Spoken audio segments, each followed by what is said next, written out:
Assalamualaikum warahmatullahi wabarakatuh. Perkenalkan, nama saya Uni dari kelas PI 5C. Di sini saya akan mempresentasikan terkait dengan tugas UTS tentang metodologi penelitian pendidikan agama Islam. Nah, di mana kedepannya nanti saya akan memfokuskan untuk membahas terkait dengan apa itu konsep metodologi penelitian, kemudian bagaimana kedudukan di dalam PAI, nah serta bagaimana penerapannya dalam penelitian pendidikan agama Islam. Nah, tentunya tujuan presentasi ini agar memberikan pemahaman mengenai apa itu metodologi penelitian. Kemudian nanti juga saya akan menjelaskan terkait dengan peranan penting metodologi dalam penelitian PAI, serta menunjukkan bagaimana metode penelitian itu digunakan dalam artikel ataupun dalam jurnal-jurnal ataupun dalam skripsi itu sendiri, tentunya dalam konteks pendidikan agama Islam. Nah, seperti yang teman-teman sering lihat bahwa tentunya setiap penelitian itu bisa dikatakan fondasinya itu adalah metodologi penelitian. Nah, sekarang kita masuk kepada pengertian metodologi penelitian. Nah, sebenarnya apa sih metodologi penelitian itu? Jadi, metode penelitian adalah cara ilmiah. Nah, ini adalah cara ilmiah yang digunakan untuk memperoleh data secara sistematis, maksudnya secara berurutan. Jadi datanya itu bukan yang didapatkan secara random, tapi memang harus ada secara aturan agar itu ibaratnya datanya itu secara bertahap, teman-teman. Jadi kemudian metode itu memang berfungsi sebagai pedoman. Nah, kenapa dikatakan pedoman? Agar proses penelitian itu akan berjalan secara terarah, terstruktur dan dapat dipertanggungjawabkan secara ilmiah. Jadi hasil yang didapatkan dari penelitian itu bisa dipertanggungjawabkan karena data yang didapatkan itu memang betul-betul data yang real, dan data-data yang didapatkan secara sistematis. Nah, terus metodologi penelitian itu tidak hanya pada itu saja, tetapi metodologi penelitian ini juga merupakan ilmu yang membahas tentang berbagai metode dan prosedur penelitian seperti yang telah saya jelaskan tadi, di mana dengan metodologi ini tentunya penelitian itu dapat menentukan pendekatan ataukah teknik yang sesuai dengan penelitian yang diambil. Begitupun pada pengumpulan datanya serta analisis yang tepat dan sesuai dengan tujuan penelitian. Nah, selanjutnya tujuan utama metode penelitian. Jadi tujuan utama metode penelitian adalah menemukan kebenaran ilmiah, mengembangkan ilmu pengetahuan serta menjawab permasalahan penelitian secara rasional dan juga secara objektif. Jadi tujuan dari metode penelitian itu memang bahwa ketika seorang ingin melakukan penelitian, tentunya dia ingin mencari kebenaran terkait apa yang ia teliti, apakah betul seperti ini atau tidak. Serta dalam penelitian juga kan ada rumusan masalah. Nah, disitulah orang-orang mencari jawaban terhadap rumusan masalah yang telah ditelitinya. Nah, tentunya dengan cara yang rasional dan tentunya harus objektif. Jadi tidak sembarangan orang melakukan penelitian, harus terstruktur dan harus secara komprehensif. Nah, selanjutnya adalah manfaat metode penelitian. Jadi metode penelitian itu tidak serta-merta dilakukan begitu saja, tentunya harus memiliki manfaat. Nah, jadi manfaatnya kalau metode penelitian itu bisa berupa data yang valid dan reliable. Jadi datanya itu yang diambil seperti saya katakan tadi bukan data sembarangan, tapi memang data-data yang valid dan mengurangi kesalahan dalam analisis serta meningkatkan kualitas dan kredibilitas hasil penelitian. Terus yang kedua itu adalah esensi metode dalam riset ilmiah. Jadi dalam riset ilmiah, metode penelitian itu sangat-sangat berperan penting karena di situ akan menentukan kualitas hasil penelitian, memverifikasi teori serta membantu peneliti berpikir secara sistematis dan berpikir secara secara rasional, secara kritis terkait mulai dari awal hingga akhir penelitian. Nah, kemudian selanjutnya adalah kedudukan metodologi bagi mahasiswa pendidikan agama Islam. Nah, jadi apa sih sebenarnya kedudukan metodologi bagi mahasiswa pendidikan agama Islam? Nah, tentunya teman-teman, bagi mahasiswa pendidikan agama Islam, metodologi penelitian itu lagi-lagi saya katakan sangat-sangat penting. Kenapa? Karena bisa menjadi bekal akademik yang penting untuk memahami atau untuk dipahami terkait permasalahan-permasalahan yang terjadi di pendidikan, di pendidikan Islam, dan melatih kemampuan mahasiswa PAI untuk berpikir secara ilmiah. Jadi bukan hanya sekedar bekal akademik, tapi juga memang sebagai sebagai bekal kompetensi bagi teman-teman dari atau mahasiswa dari pendidikan agama Islam. Terus bagaimana metodologi sebagai dasar penulisan skripsi. Nah, jadi metodologi itu juga menjadi dasar ataupun basic dari penulisan skripsi. Karena kenapa? Karena metodologi penelitian itu dalam penelitian skripsi itu akan menentukan jenis penelitiannya, akan menentukan bagaimana teknik pengumpulan data dalam penelitian skripsi tersebut. Jadi serta bagaimana metode analisis yang digunakan. Jadi pada skripsi itu akan ada bab tersendiri terkait dengan metode penelitian. Nah, di situ teman-teman akan menjelaskan bagaimana metode yang digunakan, pendekatan apa yang digunakan, bagaimana pengumpulan datanya, bagaimana hasil dari pengumpulan datanya, ataupun instrumen yang digunakan. Itu semua akan terjawab pada metode penelitiannya. Terus metodologi dalam penelitian pendidikan agama Islam. Nah, bagaimana metodologi dalam penelitian pendidikan Islam? Tentunya dalam penelitian pendidikan agama Islam, metodologi itu akan berfungsi untuk mengkaji proses pembelajaran PAI itu secara ilmiah dengan tetap memperhatikan nilai-nilai dan prinsip Islam. Jadi tidak hanya akan sekedar mencomot data-data saja sampai akan melanggar kode etik dalam penelitian pendidikan itu tentu tidak, tapi akan tetap memperhatikan bagaimana nilai-nilai dan dengan prinsip-prinsip Islam yang seharusnya digunakan. Ini adalah metodologi untuk pengembangan praktik PAI. Jadi dalam pengembangan praktik PAI, metodologi tentunya berperan penting dalam pengembangan praktik pendidikan agama Islam. Melalui penelitian, guru dan peneliti dapat mengidentifikasi permasalahan pembelajaran PAI, di mana bisa merancang solusi serta meningkatkan kualitas pembelajaran secara berkala ataupun secara berkelanjutan. Terus adapun klasifikasi pada metode penelitian. Jadi teman-teman sekalian, ada klasifikasi metode penelitian itu ada secara umumnya, di mana metode penelitian itu dapat diklasifikasikan menjadi beberapa jenis penelitian. Nah, seperti penelitian kualitatif, penelitian kuantitatif, penelitian tindakan kelas, eksperimen, dan R&D. Nah, di mana setiap metode itu memiliki karakteristik dan tujuan yang berbeda-beda.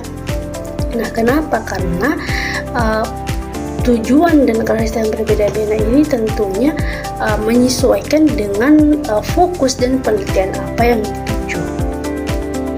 Nah, contohnya tadi adalah penelitian kualitatif. Nah, jadi penelitian kualitatif itu apa? Penelitian kualitatif itu penelitian yang bertujuan untuk dia itu lebih memahami pada makna dan proses maupun fenomena sosial, tapi dia pemahamannya itu lebih lebih deep, maksudnya lebih mendalam.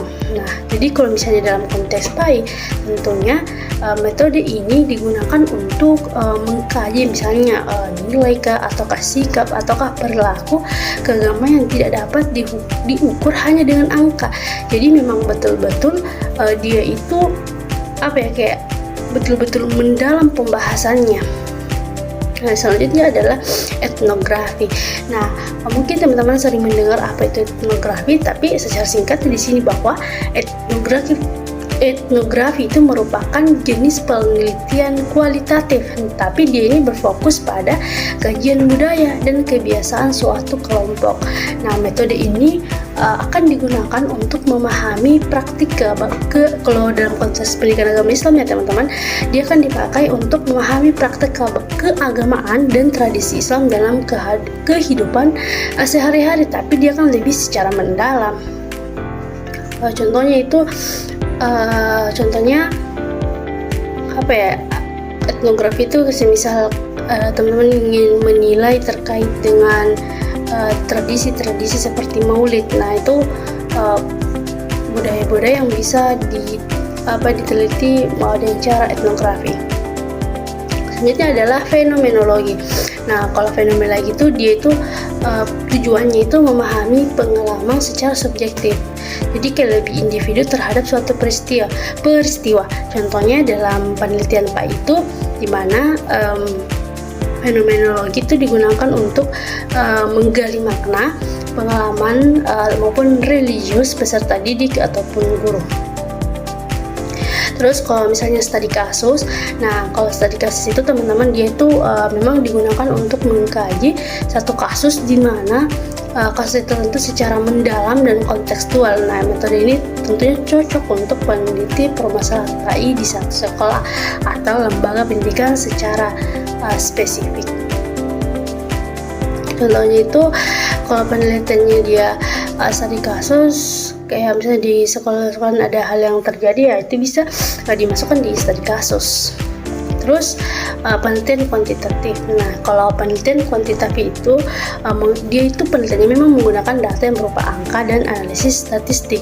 Nah, di mana tentunya metode ini tuh bertujuan untuk mengukur hubungan atau pengaruh antara variabel secara objektif dan secara terukur. Jadi kalau dia kuantitatif memang dia lebih mainnya di angka. Dia lebih kalau datanya itu lebih bisa terukur dengan angka-angka. Berbeda halnya tadi dengan kualitatif, karena dia kan lebih lebih naratif seperti itu.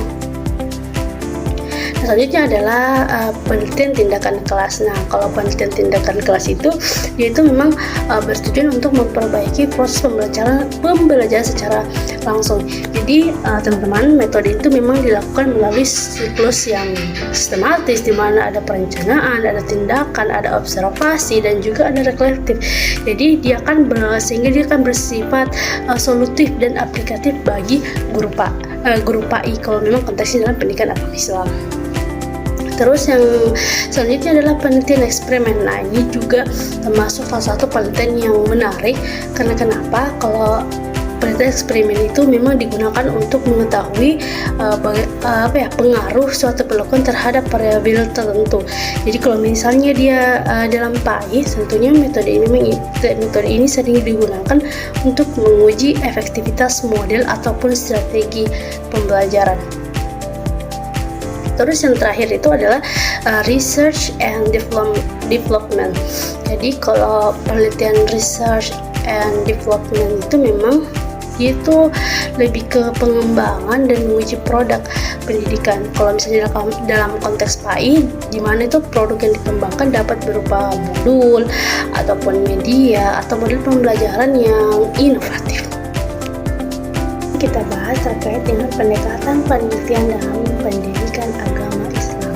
Jadi teman-teman sekalian, dalam pendekatan penelitian dalam pendidikan agama Islam itu memang disesuaikan dengan tujuan penelitian. Jadi ketika kita sudah merumuskan tujuan penelitian seperti ini, maka pendekatan itu akan mengikuti dari tujuan penelitian tersebut.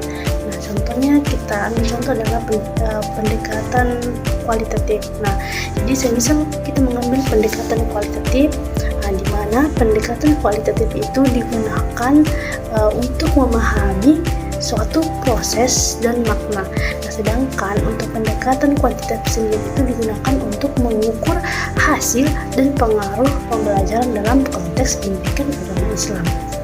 Ya, terus apa alasan pemilihan metode tersebut? Contohnya tadi saya ambil adalah metode kualitatif.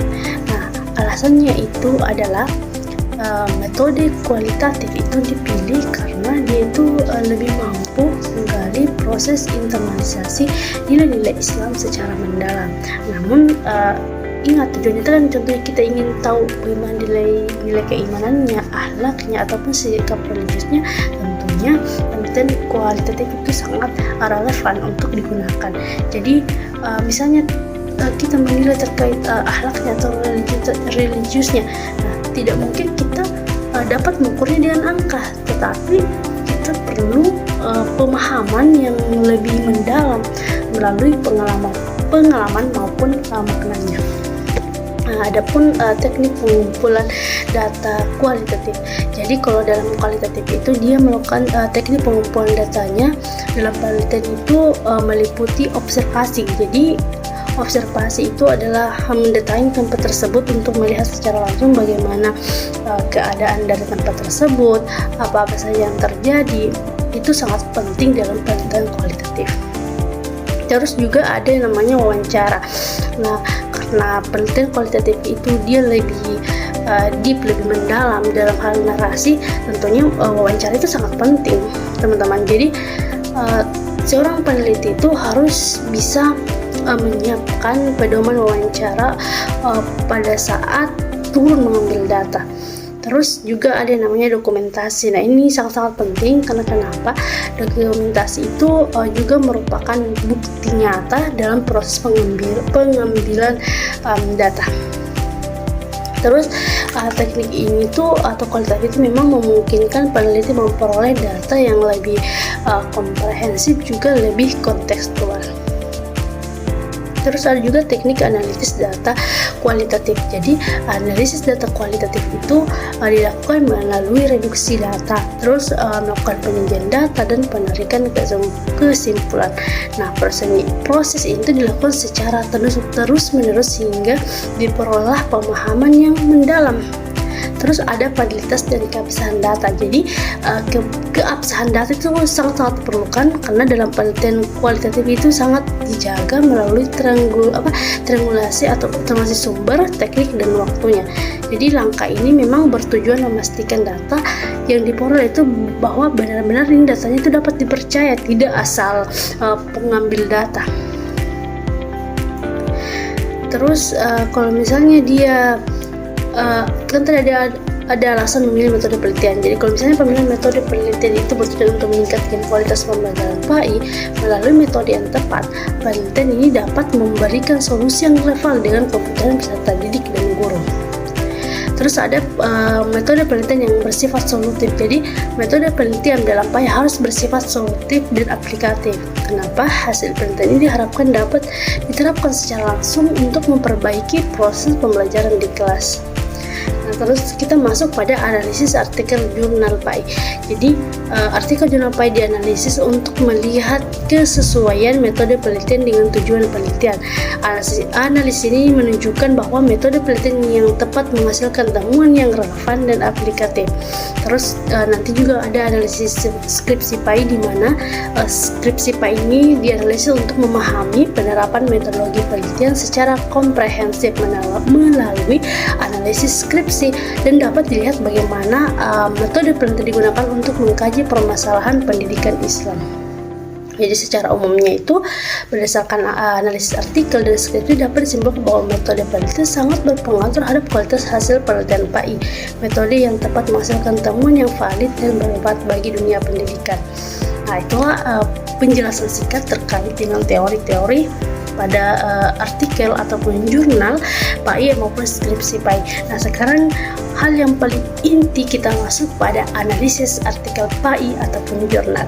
Jadi di sini saya akan memberikan satu contoh artikel PAI dan satu contoh skripsi terkait PAI. Nah, di sini kita akan sama-sama menganalisa apa saja metode penelitiannya dan apa-apa saja akan kita bahas. Jadi anggap saja awalnya itu yang sebelum saya jelaskan adalah hanya terkait teorinya, dan sekarang kita masuk pada implementasi teori tersebut.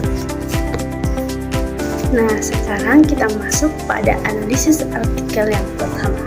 Jadi adapun artikel yang saya analisis ataupun yang saya ambil terkait ataupun berkaitan dengan pendidikan agama Islam, yaitu judulnya adalah implementasi pendidikan karakter dalam pembelajaran pendidikan agama Islam di sekolah menengah. Jadi saya akan menganalisis artikel jurnal PAI yang berjudul implementasi pendidikan karakter dalam pembelajaran pendidikan agama Islam di sekolah menengah, di mana artikel itu dia membahas bagaimana pendidikan karakter itu diintegrasikan ke dalam pembelajaran pendidikan agama Islam di tingkat sekolah menengah. Jadi artikel ini dia fokus utamanya itu pada proses penanaman nilai-nilai karakter melalui pembelajaran pendidikan agama Islam. Jadi baik dari kegiatan di kelas maupun melalui pembiasaan di lingkungan sekolah. Kalau dari sisi tujuan penelitiannya sih, artikel ini dia itu saya analisis dan saya baca di sini. Artikel ini bertujuan untuk mengetahui bentuk implementasi pendidikan, di mana implementasi pendidikan karakternya itu dia dalam pembelajaran PAI, nilai-nilai karakter itu yang dikembangkan atau dimunculkan, serta bagaimana peran guru pendidikan agama Islam itu dia menjadi support dalam membentuk karakter peserta didik. Jadi tujuannya ini menunjukkan bahwa penelitian ini tidak hanya ingin mengetahui hasil akhirnya saja, tetapi juga penelitian itu dia lebih menekankan pada proses pendidikan karakter itu sendiri. Jadi bukan hanya hasilnya dilihat, tapi memang bagaimana proses atau dalam perencanaan itu dilalui. Terus kalau berdasarkan dari tujuan penelitian tersebut, penelitian ini dia menggunakan pendekatan kualitatif. Nah, terus pemilihan metode ini itu menurut saya dinilai tepat. Karena kenapa? Karena kalau dianalisis pendidikan karakter kan memang merupakan aspek-aspek yang efektif dan nilai yang tidak dapat diukur hanya dengan angka, tetapi memang dinilai dengan kualitatif, karena nilai seperti kejujuran, tanggung jawab, disiplin, dan religiusitas itu perlu dipahami melalui perilaku ataupun sikap serta pengalaman dari peserta didik, tentunya dalam proses pembelajaran. Terus kalau dalam hal teknik pengumpulan data, saya rasa pelatihan itu dia menggunakan saya analisis lagi, dia menggunakan observasi, terus wawancara dan juga dokumentasi. Nah, terus observasi yang dilakukan itu dia menggunakan peneliti itu melakukan atau melihat secara langsung bagaimana atau melakukan observasi secara langsung bagaimana guru PAI itu menanamkan nilai-nilai karakter dalam proses pembelajaran. Nah, wawancara digunakan untuk menggali pandangan guru dan peserta didik terkait dengan pelaksanaan pendidikan karakter. Sedangkan untuk dokumentasinya itu digunakan untuk memperkuat data. Jadi dokumentasinya itu bukan hanya pengambilan gambar saja teman-teman, tapi saya analisa lagi bahwa berupa silabus, RPP, dan program-program sekolah yang dijalankan. Jadi itu hasil dokumentasinya. Selanjutnya adalah analisis data. Jadi kalau misalnya analisis datanya itu memang dilakukan melalui tahapan-tahapan yang sistematis, yang umumnya di kualitatif seperti reduksi data, ada penyajian data, dan penarikan kesimpulan. Nah, tahapan ini memang memungkinkan peneliti itu menyaring data yang relevan dan menyusunnya itu secara sistematis dan juga menarik makna dari temuan penelitian. Terus untuk proses analisis itu dilakukan secara berkelanjutan hingga diperoleh pemahaman yang lebih mendalam mengenai implementasi pendidikan karakter dalam pembelajaran PAI. Nah, untuk dari hasil penelitiannya itu ditemukan bahwa pendidikan karakter dalam pembelajaran PAI yang diimplementasikan melalui berbagai strategi yang telah dijalankan oleh guru-guru di sekolah tersebut. Di antaranya adalah integrasi nilai karakter dalam materi pelajaran, terus juga mencakup keteladanan guru, pembiasaan sikap religius, serta keagamaan di sekolah. Jadi betul-betul guru PAI di sini itu memang berperan tidak hanya sebagai pengajar teman-teman, tapi juga sebagai teladan dan pembimbing moral bagi peserta didik. Nah, artikel ini juga menunjukkan bahwa keberhasilan pendidikan karakter tidak hanya bergantung pada metode pembelajaran atau metode pengajaran yang di dalam kelas, tetapi juga bagaimana bentuk konsistensi guru, dukungan lingkungan, serta budaya religius yang dibangun secara bersama-sama. Jadi tidak serta-merta diterapkan saja langsung berhasil, tapi memang butuh konsisten di dalamnya. Jadi dengan demikian, pendidikan karakter itu dalam PAI menjadi proses yang berkelanjutan, bukan hanya sekedar penyampaian materi. Jika ditinjau dari kekuatan artikel, nah saya rasa penelitian ini memiliki kelebihan pada kesesuaian antara tujuan penelitian dan metode yang digunakan. Kan pendekatan kualitatif itu memungkinkan peneliti menggali proses internalisasi nilai karakter secara mendalam dan juga secara kontekstual. Nah, selain itu penggunaan beberapa teknik pengumpulan data itu memperkuat keabsahan temuan penelitian. Namun artikel ini juga tentunya memiliki keterbatasan. Nah, di mana keterbatasannya itu terletak pada ruang lingkup penelitian, di mana hanya masih terbatas pada satu jenjang atau satu sekolah. Nah, oleh karena itu hasil penelitian belum dapat digeneralisasikan secara luas, tetapi tetap relevan sebagai gambaran praktik pendidikan karakter dalam pembelajaran pendidikan agama Islam. Kalau untuk secara keseluruhan, tentunya artikel ini memberikan kontribusi penting bagi pengembangan pendidikan agama Islam. Nah, kenapa? Karena penelitian ini tuh dia menegaskan bahwa pembelajaran PAI itu tidak hanya berorientasi pada aspek-aspek kognitif, tapi juga berperan strategis dalam pembentukan karakter peserta didik. Nah, oleh karena itu, metode penelitian kualitatif ini memang sangat-sangat tepat digunakan untuk mengkaji fenomena pendidikan karakter dalam konteks pembelajaran PAI. Nah, itulah tadi hasil analisis untuk artikel PAI. Nah, selanjutnya kita masuk pada analisis jurnal pendidikan agama Islam. Nah, sekarang kita masuk pada analisa skripsi. Jadi adapun judul skripsi yang saya ambil untuk dianalisis adalah upaya guru pendidikan agama Islam dalam meningkatkan akhlak peserta didik di Madrasah Tsanawiyah. Nah, jadi pada bagian ini memang saya menganalisis skripsi PAI yang berjudul Upaya Pendidikan Agama Islam dalam Meningkatkan Akhlak Peserta Didik di Madrasah Tsanawiyah.